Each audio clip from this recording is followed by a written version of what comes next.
Number लागला. म्हणजे नंतर जणू काय ते सर्टिफिकेट झालं होतं की हा म्हणजे माझी समाजात किंमत आहे बाबा, मला फोन आला म्हणून.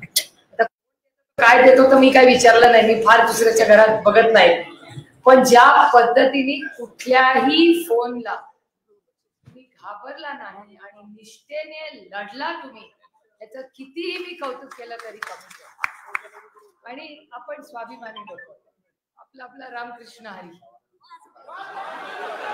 वाजली तुतारी, तुतारी वाजून मोकळं झालं तुम्ही आणि सुखात जगतोय आपण. आणि आता विधानसभेला राज्य आलं तर तिथे थोडंसं कॉम्प्लिकेशन आलंय. जिथे जिथे आज तुतारी आली आपल्या सगळ्यांचं, म्हणजे काँग्रेसचा परफॉर्मन्स खूप उत्तम झाला, सेनेचा झाला, आपला झाला, म्हणजे महाविकास आघाडी. मी तर नेहमी सगळ्यांना सांगते, मी आधीच्या पण भाषणात म्हणायची, किती सीट सुप्रिया सुळे लढताय? 48. आणि 48 पैकी 30 सीटनी आम्ही निवडून आलेलो आहोत. पण एक थोडंसं नुकसान आपलं झालं, ज्याचा आपण सगळ्यांनी नोंद घेतली पाहिजे आणि त्याचं थोडंसं चिंतन केलं पाहिजे. की आपली साताऱ्याची सीट आली असती, संजय आपण नंबर्स पाहिले असतील की शिंदे साहेबांची सीट ही काहीतरी 30-35 हजारांनी गेली आणि ती जी तुतारी त्याला पिपाणी, पण तुम्ही त्याला पिपाणी म्हणता, पण इलेक्शन कमिशन त्याला तुतारी म्हणतं. त्याच्यामुळे लोकांमध्ये खूप कन्फ्युजन झालं आणि त्याच्यामुळे आपली सीट खरं त्या चिन्हाच्या गडबडीमुळे पडली खरं तर साताऱ्याला. त्याच्यामुळे पुढच्या मला वाटतं इलेक्शनला महाविकास आघाडी म्हणून की काँग्रेस पक्षाचंही मार्गदर्शन मागीन आणि आपण पक्ष म्हणून त्याचा विचार केला पाहिजे की मी तर इलेक्शन कमिशनला आपण आपल्याही सीटला ऑब्जेक्शन घेतलं होतं. वर्ध्यामध्ये तिथले जे इलेक्शन ऑफिसर होते त्यांनी ती पिपाणी तुम्ही ज्याला म्हणता ती काढून टाकली होती वर्ध्याच्या इलेक्शन मध्ये. पण सातारा, शिरूर, माढा, बारामती, दिंडोरी, रावेर, जिथे जिथे आपण लढलो, वर्धा, बीडला पण होती, पण तिथे कुठेही त्यांनी पिपाणी काढली नाही, ठेवली. हा रडीचा डाव होता. पण आता हे इलेक्शन कसं करतात हा अनुभव आपल्याला झालेला आहे, त्याच्यामुळे आपण एकदम एक्सपर्ट झालोय आता. त्याच्यामुळे 3-4 महिन्यात कुणाचे पण फोन येऊ दे, धमकी येऊ दे, पिपाणी चालू दे, आपल्याला काय प्रॉब्लेम नाही. आता त्यांनी विचार केला पाहिजे की ह्याच्यावर आता जास्त आम्ही काय करू शकतो, कारण का ह्या सगळ्या संघर्षाच्या काळात म्हणजे काय काय. मी काल इंदापूरला होते, इंदापूरला भाषण करायला कार्यकर्ते म्हणत होते, ताई ते पाण्याचं बघा, इथे असं भाषण झालं की तुम्ही जर उलट मतदान केलं तर इथे पाणीच इंदापूरला मिळणार नाही, तरी तिथे 25 हजाराचा लीड आहे. म्हणजे ही खरंच म्हणजे ज्या पद्धतीने भाषणं केली गेली किंवा लोकांना, म्हणजे एक गोष्ट आपल्याला म्हणजे त्यांची चुकी आहे त्यातून आपण पण बोध घेतला पाहिजे. आता 30 आले म्हणून हवा नको जमिनीवर, कारण आपली जबाबदारी जास्त वाढली. त्यामुळे पुढचे 4 महिने आपण सगळ्यांनी पूर्ण ताकदीने महाविकास आघाडीचा धर्म पाळून पूर्ण ताकदीने विधानसभेच्या कामाला लागण्याची गरज आहे. त्यामुळे फार गुलाल खेळत बसू नका. आता 3-4 दिवस गेला रामकृष्ण हरी, आता उद्यापासून कामाला लागा, कारण बूथ कमिट्या काम आणि दुष्काळाची अतिशय गंभीर परिस्थिती आहे. आणि एक आंदोलन, माझी विनंती काँग्रेस पक्षाला राहील, काँग्रेस पक्षाचे तालुक्याची अध्यक्ष आहेत अण्णा, माझी विनंती आपल्याला राहील की एकतर आपण खूप मदत केली याबद्दल तुमचे मनपूर्वक आभार, पण त्याचबरोबर एकीकडे आपण गुलाल खेळतोय पण दुसरीकडे मी आपल्याला सहकार्य मागीन ना, की मी काल दौंडला होते, त्यानंतर इंदापूरला होते, आज सकाळी बारामतीला होते. तिन्ही तालुक्यातून एक मागणी मला सातत्याने आली की ताई दुधाच्या भावाबद्दल काहीतरी करा, आम्हाला अशक्य आहे जगणं, आम्हाला परवडत नाहीये, काहीतरी मार्ग काढा. शहरामध्ये 2 रुपयांनी दूध वाढलंय म्हणून काल खडकवासल्यातले आणि पुण्यातले लोक मला सांगत होते दुधाचा भाव कमी करा, आणि ग्रामीण भागात 2 रुपये कमी झालाय.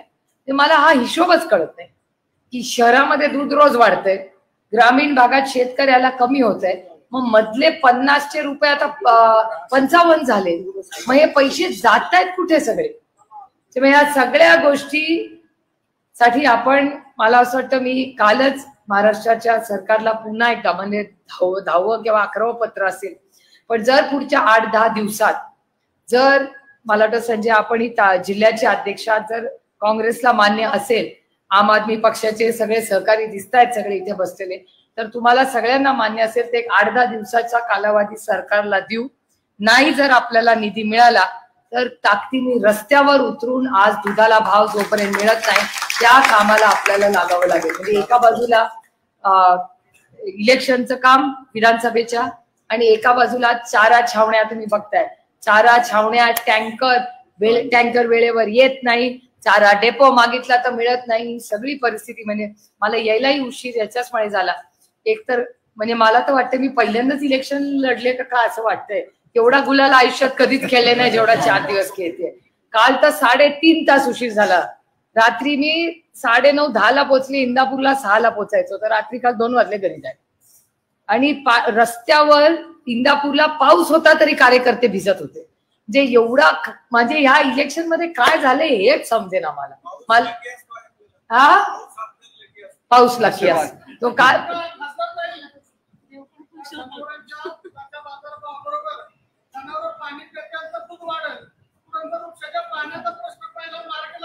बरोबर आहे.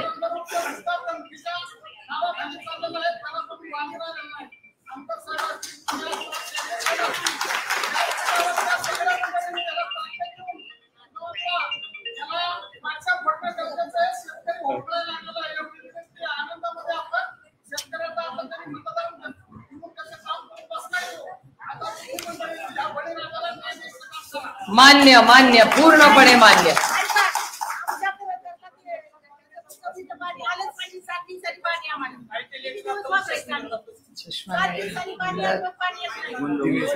वाचून दाखवा, मला दिसत नाही, फार लहान अक्षर, चष्मा नाही. पुरंदर उपसा योजनाला आली. पुरंदर उपसा जलसिंचन योजनेचे पाणी दिवे भागासाठी मिळणे. ठीक आहे. तर आज सकाळीच पुरंदर उपसा योजना जानाई शिरसाईचा आढावा आम्ही घेतलाय. काही गावात बारामतीमध्ये आणि काही पुरंदरमध्ये. जानाई शिरसाई आणि पुरंदर उपसा योजनाचं नियोजन आपण आता वेगळ्या पद्धतीने करणार आहोत. दर महिन्याला माननीय आमदार आणि मी हा प्रत्येक रोटेशनचा फॉलोअप आम्ही दोघं दर महिन्याला घेणार आहोत. त्याच्याशिवाय काय मार्ग नाही. काय होतं, इथून सांगतात खडकवासल्यातून पाणी सोडलंय, मग इथून दुसरा अधिकारी म्हणतो त्यांनी सोडलं नाही म्हणून आम्ही दिलं नाही. त्याला फोन केला की तो म्हणतो मी पाणी सोडलंय पण हे देत नाही. ऐसा सब नाही चलेगा. पूर्ण योजना एक कुणाच्या तरी जबाबदारीच्या, चांगलं झाले तरी तोच जबाबदार अधिकारी आणि नाही झालं तरी तोच जबाबदार. आपले सगळे सहकारी बिचारे इकडे, आणि जो पैसे भरतो त्याला पाणी मिळत नाही आणि चेहरा बघून पाणी दिलं. हे सब नाही चलेगा. हे सगळं आता वेगवेगळ्या पद्धतीने चाललेलं हे होणार नाही. आता चालून घेणार नाही आणि खपवून तर घेणारच नाही. त्याच्यामुळे तुम्ही बिलकुल चिंता करू नका. या दोन्ही पाण्याच्या स्कीम त्या उत्तम पद्धतीने चालल्याच आहेत. करोडो रुपये खर्च करून या स्कीम केलेल्या आहेत आणि चालवायची जबाबदारी ही सरकारवर आहे. सरकार हे काय काम करतंय आपल्याला माहिती नाही. पण सकाळी मी बारामतीत होते तेव्हा रोहित भाषण करत होता आणि रोहित भाषण करता करता असं म्हणाला की आता हे सरकार काय फार दिवस नाही, ऑक्टोबरमध्ये इलेक्शन नाही, 4 महिन्याचंच सरकार आहे, त्याच्यामुळे फार काही चिंता करू नका, ऑक्टोबर पासून आपलंच राज्य येणार आहे. मी त्याला म्हटलं असं. पण ही गोष्ट खरी आहे की ज्या पद्धतीने लोकांनी आपल्याला ह्या इलेक्शनला साथ दिली आहे, खरं तर अगदी तोंडात आलेला घास घेतलाय. आपल्या 230 सीट आल्या आहेत, त्यांच्या काय फार आलेल्या नाही आहेत. आणि आज खरं खोटं देवालाच ठाऊक बाई. आता एक कार्यकर्ता मला सांगत होता आता अशी बातमी आली आहे, म्हणजे खरं खोटं मला माहिती नाही, मी काय दिल्लीत नव्हते, पण त्यांचं म्हणणं आहे त्या RSSनी काहीतरी निर्णय घेतलाय की त्यांना नेतृत्व बदल हवंय. असं मी नाही म्हणते, असं काहीतरी त्या फोनवर आलंय. आता खरी खोटी बातमी आपल्याला माहिती नाही. आमचं म्हणणं आहे बदल करायचा आहे, नाही करायचं आहे ते काहीतरी करा, पण प्रशासनाला सुरुवात करा. जर तुम्हाला बसायचं नसेल आणि झेपत नसेल तर हम तो तयारी काय प्रॉब्लेम आहे. कारण का सरकार अतिशय उत्तम पद्धतीने केंद्रात किंवा राज्यात, आता मला सांगा सरसकट कर्जमाफी ही आपल्याच काळात काँग्रेस राष्ट्रवादीच्याच काळात झाली की नाही? सरसकट झाली होती सगळ्यांची. दुधाला भाव, इथे अतिवृष्टी झाली की दुसऱ्या दिवशी दिल्लीवरनं लोक यायचे की नाही आपल्याकडे. दुधाला भाव कधी कमी पडू दिला का? कधी कांद्याची निर्यात कधीतरी आपण बंद केली होती का? बसला की नाही फटका?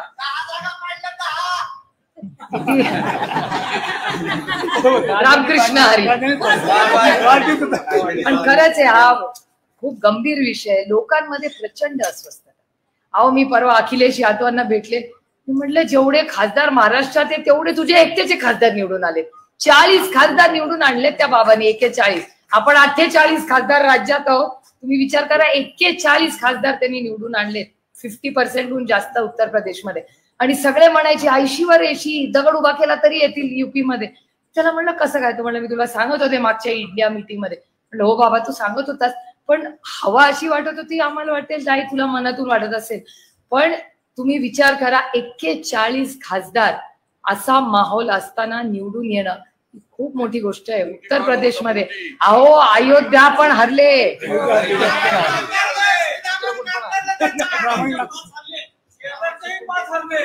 शेदाची बघा तुम्ही, खूप आपल्याला एक पक्ष म्हणून आत्मचिंतन करायचंय की लोकांना काय चालतं आणि लोकांना कधीही ग्राह्य ठरवू नका. तुम्हाला जर वाटलं हे आमचंच आहे, लोक म्हणतील जावा घरी. त्याच्यामुळे कधीही या एका मतामध्ये तुमच्या केवढी मोठी ताकद आहे या देशाला दाखवते. तुम्ही पैसा, भीती, सत्ता, जे काय घर फोड, पक्ष फोड, या देशातल्या मायबाप जनतेने हे सगळं नाकारलंय. कारण का हा एक सुसंस्कृत राज्य नाही, हा देश सुसंस्कृत लोकांचा आहे. आणि आपल्या सगळ्या भारतीय लोकांना आपल्या संस्कृतीचा मान सन्मान. त्यामुळे आज देशामध्ये जे चित्र झालेलं आहे हे आपल्यासाठी खूप आशादायी. लोकांना असं वाटायचं अभि कुछ नाही होगा, काय होईल काय होईल. तुम्ही बघताय ज्या राज्यांबद्दल मी तुम्हाला एक आदर्श मतदारसंघ म्हणून तुम्हाला सांगत होते, त्या आदर्श मतदारसंघात काय झालं? किती वेळा मी त्यांच्याबद्दल प्रत्येक भाषणात बोलले की आदर्श शिक्षक, आदर्श आई, आदर्श माता बघितली होती, पण आदर्श घोटाळा पाहिला नव्हता. पण ह्या राज्यांनी आदर्श ला दाखवलं की नाही काय करायचं ते. त्यामुळे ह्या लोकांमध्ये प्रचंड ताकद आहे आणि मतदारांना लांबून बघत असतो. आम्ही इथून भाषण करत असतो तर सगळे त्याचे डोळे आपल्यावर असतात. आपल्याला वाटत असतं ऐकतायत, जुमलाबाजी देश में नाही चलेगा. आज तुम्ही 10 लाख म्हणा, 15 लाख अकाउंट मध्ये टाका आणि लोक म्हणतील बघा दाखवते इलेक्शनचं लागू होतं ते, मग बरोबर बटन दाबतो. त्यामुळे आपण सगळ्यांनीच आपण व्यासपीठावर बसलेल्या प्रत्येक माणसासाठी आहे की आपण आपला आनंद जरूर साजरा करूया, पण त्यांनी केलेल्या चुकीतून बोध घेऊया की काय चुकलं त्यांचं. आणि पुन्हा पुन्हा मी सांगते की 30 खासदार निवडून आले म्हणून कृपा करून हवेत जाऊ नका. अरे 30 आले म्हणजे आमचे 200 आमदारच आले. आपल्याला पुढचे 4 महिने अतिशय सतर्क राहावं लागेल. आपण सगळेच म्हणजे महाविकास आघाडी पूर्ण ताकदीने एकत्रपणे लढणार आहे. कालच परवाच्या दिवशी आम्ही दिल्लीला इंडिया मीटिंगला गेलो होतो, तेव्हा माननीय सोनियाजी, उद्धवजी नव्हते पण संजय राऊत साहेब होते. या सगळ्यांची चर्चा झालेली आहे. पुढच्या एक 8, 10, 15 दिवसामध्ये आपण एका बाजूनी आपण सगळ्या दुष्काळाच्या कामाला लागायचंय आणि एका बाजूनी महाविकास आघाडीच्या ऑक्टोबरच्या इलेक्शनला आपण सगळ्यांनी कामाला लागायचं आहे. आज आपण गेल्या महिना, 1.5 महिना, 3 महिने मोठ्या वेगळ्या संघर्षातून आपण सगळ्यांनी जी साथ दिली, मला आता चिठ्ठी आली आहे, निर्भय बनो टीमचं आभार माना. निर्भय बनो, काय दिवस आलेत बघा, मला निर्भय बनो टीमचा आभार मानावा लागतंय. आता सब निर्भय बन गे, आता बनो कसलं राहिलंय. आता लोकांनी निर्भय आहे हे त्यांच्या मतामधून दाखवलेलं आहे. तुम्हाला एक गोष्ट सांगून मी तालुका सांगणार नाही. माझे बंधू श्रीनिवास पवार आणि मी परवाच्या दिवशी मतदानाच्या दिवशी एकत्र होतो. सगळ्यांनाच धाकधूक होती, कारण काय टीव्ही वाले 2 म्हणायचे येणार, 3 म्हणायचे नाही येणार. आमदारांचं एक वेगळंच गणित असतंय. ते आमदार रोज मला सांगायचे असं असं असं. म्हणजे कशावरून. पण झेंडे मामांचं मी मानलं पाहिजे. मला अजून आठवतं, मी मगाशी जयदीपला सांगितलंय गाडीची कथा बारामतीतून येताना. आम्ही नाझऱ्यातून कुठून येत होतो देव जाणे. नाझऱ्यातून मी आणि झेंडे मामा गाडीत होतो आणि आम्ही येत होतो. आणि मी त्यांना म्हणलं काय तुम्हाला वाटतं कसं होईल, समोर कोण आहे, कोण म्हणजे कॅन्डिडेट ठरायच्या आधी ते म्हणले कोणीही तुमच्या विरोधात कॅन्डिडेट असू दे, बाहेरचा असला तर इतक्या मतांनी येणार आणि घरात असला तर इतक्या मतांनी येणार. काय बोलताय झेंडे मामा, कशावरनं? ते म्हणले माझ्यावर विश्वास ठेवा. म्हणलं माझी खूप इच्छा आहे विश्वास ठेवायची, पण मला जरा ओव्हर कॉन्फिडन्स वाटतोय. म्हणलं अहो मी लोकांना भेटतो. म्हणलं अहो मी लोकांना भेटते. ते म्हणले विश्वास ठेवा, तुम्हाला आणि तुम्हाला एक तालुका सगळ्यात जास्त कोणीही लढलं तरी मताधिक्य देईल म्हणजे बारामती. या एकटा माणूस म्हणत होता, बाकी सगळे म्हणायचे बारामती घासून चालेल, 50 ते पुढे जातील 10-20, सगळे हिशोब करून करून सगळे थकले. पण झेंडे मामा हा एकच माणूस आहे ज्यांनी मला सातत्याने सांगितलं की तुम्हाला बारामतीला लीड मिळेल. कुठल्या भरोश्या ते बोलत होते देव जाणे. मी गाडीत आता पुन्हा त्यांना विचारलं तर म्हणले मी असं गाडी घेऊन जायचो, फिरायचो, टपरीवर बसायचो आणि विचारायचो काय रे कुणाला मतदान करतो, असं तसं तसं. त्या गप्पातून त्यांनी स्वतःचा प्रायव्हेट सर्वे केला. पण एक खरंच ते मला म्हणले होते. आणि खूप एक वेगळं वातावरण राज्यात होतं, देशात होतं. आणि आपला एक समज असतो की पैसे आणि सत्ता यांनी मतं मिळतात. मला एका गोष्टीचा अभिमान आहे, 50 खोकेमुळे महाराष्ट्राची खूप बदनामी झाली, पण ह्या राज्यातला सर्वसामान्य मायबाप जनता ही विकली जात नाही. कोणीही कितीही पैसे खर्च करू दे ती विकाऊ नाही. त्यामुळे 50 खोक्यांनी आपली बदनामी झाली असेल, ती बदनामी ह्या तुमच्यासारख्या मायबाप जनतेने भरून काढली आहे की महाराष्ट्र हा एक स्वाभिमानी पक्ष आहे. तो कधीही कुणासमोर न झुकलाय न कधीही झुकणार आहे. आणि मला आणि एका गोष्टीचा अभिमान वाटतो की आदरणीय पवार साहेबांना ह्या वयात जी तुम्ही सगळ्यांनी साथ दिली, तर आज मी हिंमत करून त्यांचं वय म्हणतेय कारण का ते व्यासपीठावर नाहीये. कारण का त्यांचं वय काढलं की घरी जाऊन ते लेफ्ट राईट करतात. माझं वय कशाला करताय तुम्ही स्वतःच बघा तुम्ही. कारण का त्यांना म्हणजे त्या वयावर त्यांना काही विश्वासच नाहीये काय मला काही कळत नाही त्यांच्या वयाचं गणित. पण परवा सगळा रिझल्ट लागला आणि 8वी बीडची सीट लागली. त्याच्यानंतर तुम्हाला माहितीये बीडमध्ये काय काय झालं. त्याच्यानंतर रात्री सगळे शांत बसल्यावर मी त्यांना एकच प्रश्न विचारला, म्हणलं तुमच्या आईने तुम्हाला काय खायला घातलं. माझ्याकडे बघताय तसं काय प्रश्न विचारतेस तू. म्हणलं तुम्ही सगळी भावंड. बाई मी सांगते ना, ही लढाई मी जी लढले ही तुमच्या सगळ्यांच्या सहकार्याने. म्हणजे मी जेव्हा जेव्हा तुमच्या चेहऱ्याकडे बघायचे तर मला असं वाटायचं की हे जर इतक्या ताकदीने लढू शकतात तर मला काय अडचण आहे लढण्यासाठी. त्यामुळे तुम्ही जी साथ त्या काळामध्ये दिली ही मी आयुष्यभर विसरणार नाही. हे फक्त इलेक्शनचं यश म्हणून नाही, पण नाती कशी जपायची आणि एखादा विचार कसा जपायचा हे कुणाकर शिकावं तर तुमच्यासारख्या खरंच विचारवंतांकडून. त्याच्यामुळे तमाम पुरंदरवासीय, काँग्रेस पक्ष, आम आदमी पक्ष, शिवसेना या आणि सगळ्या मित्र पक्षांच्या समोर मी नतमस्तक होते आणि आपल्या सगळ्यांना ग्वाही देते की आपल्या पाण्याचा प्रश्न असेल, आपल्या दुधाचा भावाचा प्रश्न असेल आणि पुरंदरचा सर्वांगीण विकास आम्ही सगळे म्हणून त्याच्यात सातत्य ठेवून विरोधात असलो किंवा सत्तेत असलो तरी त्याच वेगाने करू त्याबद्दल आम्ही कटिबद्ध आहोत. आज आल्यानंतर अतिशय प्रेमाने आपण सगळ्यांनी जे माझं स्वागत केलं. मी गुलाल खेळून फार दिवस झाले पण आज काही सुटका नव्हती यांच्याकडून. त्याच्यामुळे त्यांनी जे धरलं ते फक्त मला वाटतं आमदार साहेब वाचले आज. त्याच्यामुळे ते आज वाचले. पण आता एक आधी जात आले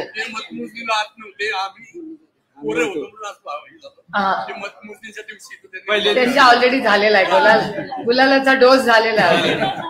पण खूप आनंदी वातावरण एकीकडे असताना दुष्काळाची परिस्थिती विसरू नये. माझी सगळ्या सहकारी पदाधिकाऱ्यांना विनंती आहे की जल्लोष करण्यापेक्षा आपण आनंद आहे याचा म्हणजे सगळ्यांनाच मनापासून आनंद आहे. पण त्याचबरोबर अनेक भागांमध्ये आपल्या भागात पाण्याची परिस्थिती गंभीर आहे. त्याच्याबद्दल आपण अतिशय संवेदनशील राहिलं पाहिजे. आणि हा जो निधी आपण ह्याच्यावर घालवतो त्याच्याऐवजी तो टँकर्स मध्ये जर आपण घालवला तर मला वाटतं जास्ती चांगली सेवा आणि जास्त चांगला आनंद आज सगळ्यांना मिळेल. आज पुन्हा एकदा आपण आल्यानंतर अतिशय प्रेमाने स्वागत केलं त्याबद्दल मनपूर्वक आभार मानते. आणखीन एक छोटी सूचना करून माझं भाषण संपवते की व्यासपीठावर सगळ्या सहकार्यांना नेत्यांना मी विनंती करीन की बूथ मधल्या प्रचंड सगळ्याच पक्षाच्या बूथ मधल्या कार्यकर्त्यांचा एक चांगला गेट टुगेदर वार बघून कर. बरोबर आहे ना आबा. एकादशीला ठेवतो म्हणतायत कोणीच येणार नाही बा. आबा सांगा तुम्ही ठरवा बाबा मंगळवार सोमवार नको, मंगळवार नको, शनिवार नको, बरोबर? रविवार. मग तुम्ही हा नाही आपल्याला काय आता एकच लक्ष विधानसभा, त्याच्यामुळे आता पुढचे 4 महिने नवऱ्या मुलांना सांगितलंय की आता लोकसभेसाठी जरा घरातून सुट्टी दिली होती, आता विधानसभा होईस्तोवर जरा 4 महिने सुट्टी. आता हे आपलं आमदार साहेबांची जी इच्छा आहे ना, पण ती आता बघूया. RSS कदाचित काहीतरी सेटिंग दिसतंय, तुमच्या मनात जे तेच RSSच्या मनात आहे. त्याच्यामुळे आता जो बदल व्हायचा आता बघूया काय होतं पुढच्या आठवड्यात. आपण आता थोडं वेट अँड वॉचच्या भूमिकेत आहोत. आपल्याला काय आतताईपणात करायचं नाही. लोकांनी एक विश्वासाने आपल्याला एक नंबर दिलाय, हे फोड ते फोड, घर फोड, पक्ष फोड, असल्या भानगडी आपण काही करत.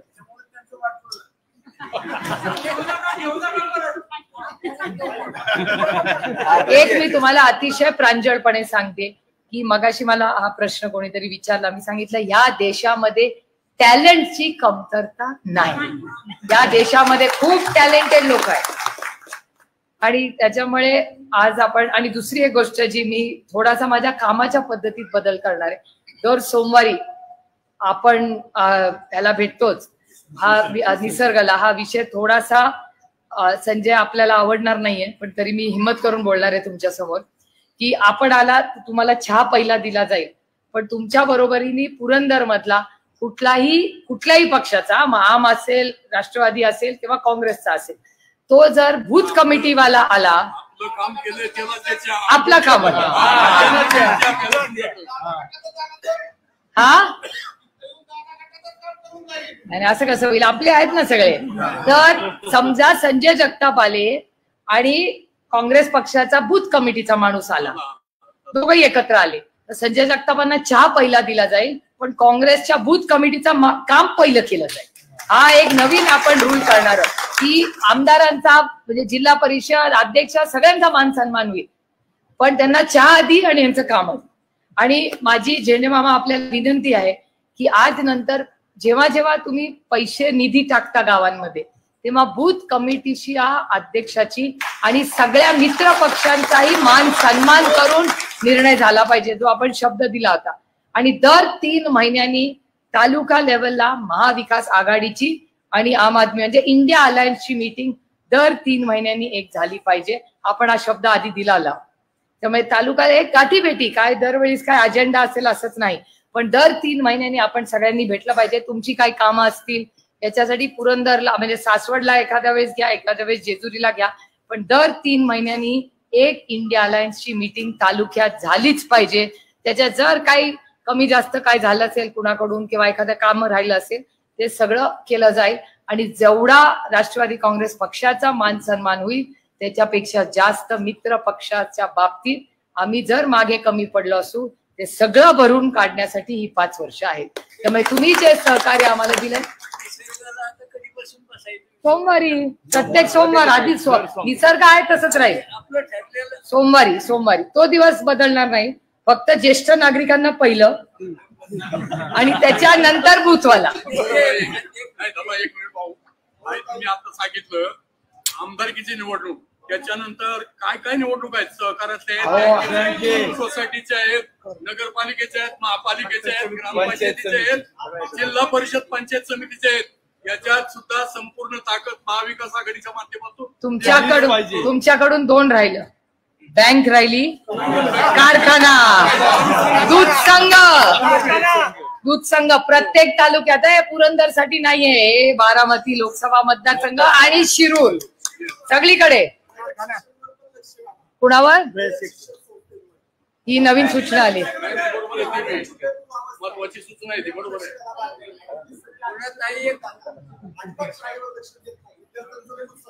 अच्छा, चांगली सूचना आहे. अध्यक्षांच्या कानावर घालीन रयत शिक्षण संस्थेच्या. पुणे जिल्हा शिक्षण मंडळ. ठीक आहे, आता एका वेळेस एक आता तुम्ही सगळंच ताट नको, धीरे धीरे. काय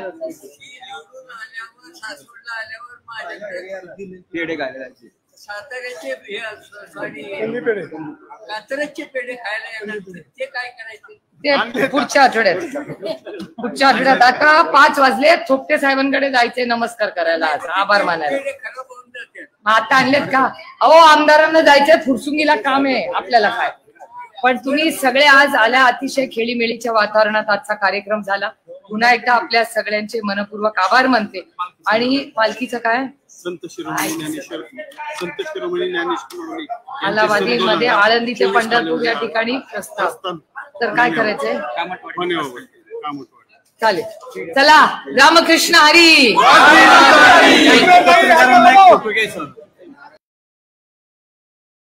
पण सगळ्यांनी नोंद घेतली पाहिजे आणि त्याचं थोडंसं चिंतन केलं पाहिजे की आपली साताऱ्याची सीट आली असती.